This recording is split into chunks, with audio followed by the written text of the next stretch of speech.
Hi MDS Group, how are you?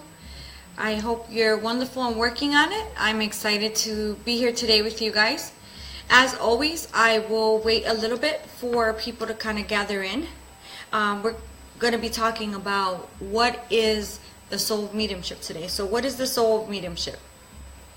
What do we refer to when we talk about the soul? What part does the soul play in a reading, a group reading, a gallery? What is the soul of mediumship?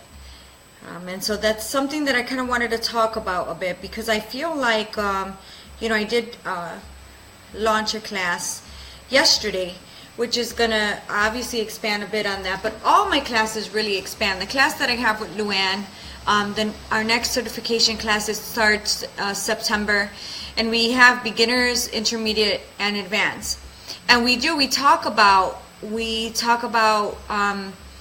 aura, the chakras. We talk about, spirits, calling card guides, calling cards. We talk about many different topics.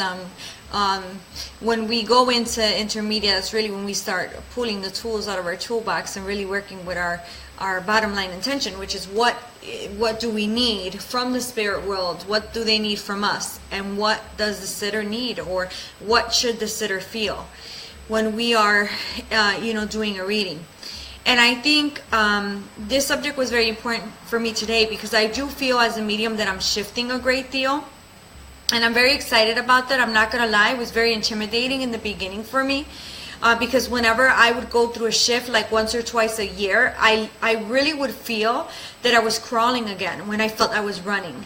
And I understand now that when I start seeing things a different way, or perhaps feeling them a different way, or perhaps I can tell the difference with my readings, that indeed is a shift for me, and that I should kind of sit back and really observe. But one of the things that has made it easier for me to get through those times of ascension is knowing that we are as they are. We here on earth are the same as the souls on the other side are. They will come forward, and they will come forward with their personality and their mentality. And so I think it's very important for us to understand, hey Christy, to just keep the information as true as possible. You want to keep it as true as possible. That will shift your mediumship a great deal. And this is really my goal this year, is to create courses, many different courses, to talk about the participation of the soul for the medium, the soul for the sitter, the soul for the spirit. A person asked yesterday, well, if there's oneness, then how is there a soul?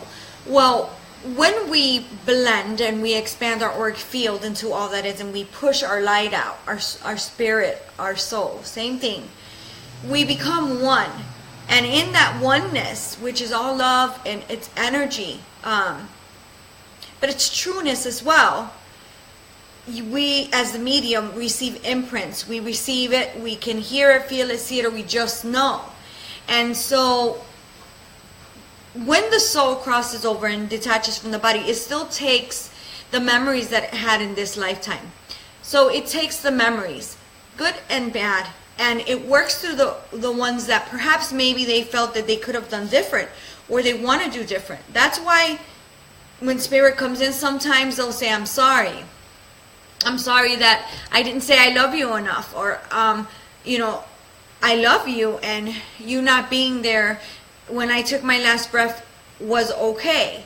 It's very important and very significant to be able to respect them.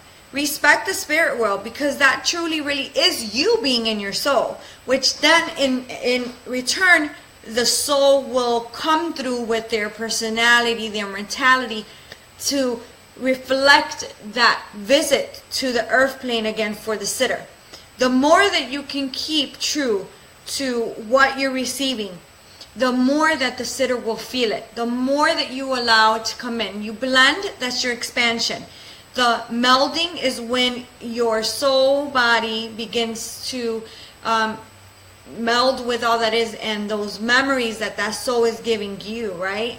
And then you allow that to be given to the sitter through you. And if you really want to go a step further even, and this is something I teach in my trance class, people get the misconception, oh my God, trance, you're going to be possessed, or perhaps they're going to take over your body. It doesn't work that way. Trance is simply, there's different levels of trance, and you choose what level you allow and what levels you don't allow. When I talk about overshadowing, which is the next step after after melding, it is overshadowing. Some people call it the jacket. I call it overshadowing. It's like everything else. You see it how you see it, but really it could be the same thing somebody else sees, but they've just given it a different title, something different. When you are melding, you are talking about spirit. You are bringing forward evidence. In my eyes, this is Lillian Suarez's opinion. This is Lillian Suarez's view. When you merge and you allow that shadow to come in because you trust what you get and you give what you trust, and you love the love of loving mediumship, you allow their soul to sit here and to project outward for the sitter to be touched again by the soul, and for the soul to be able to have the experience again to touch the earth. How amazing is that? So the souls have to work together in order to create that outcome. And so in the beginning of my mediumship, I would read tons of books, and I would say, oh my God, that's so brilliant. Oh my God, maybe that's why this hasn't been happening for me, or that hasn't been happening for me, right? Because you start thinking about the things that you want to be able to bring forward, and you want to remember them, and all these things. And I know some people call it mapping, like mental mapping. Some people have the cert they use, or different things, and I think it's brilliant. I mean, I think any medium is brilliant. It doesn't matter how they're doing it, whether it's soul mediumship, whether it's mental medium, it does not matter. It doesn't matter. If you're able to touch a soul, then that's the point here. Really, truly is. This is just the way that I work. This is just simply the way that I do things. And so when you merge, you allow, again, that exchange to take place. And you give it exactly how you see it. Sometimes as mediums, we look at ourselves and we're hard on ourselves, like, oh my God, I have somebody here, but give me a moment. And they're just standing there. Well, if the soul's just standing there, perhaps, and you're just seeing the soul, maybe the soul is giving you their personality. And maybe that soul used to stand there and not really say much, And you're thinking, oh my God, I lost the link. Oh my God, what's going on?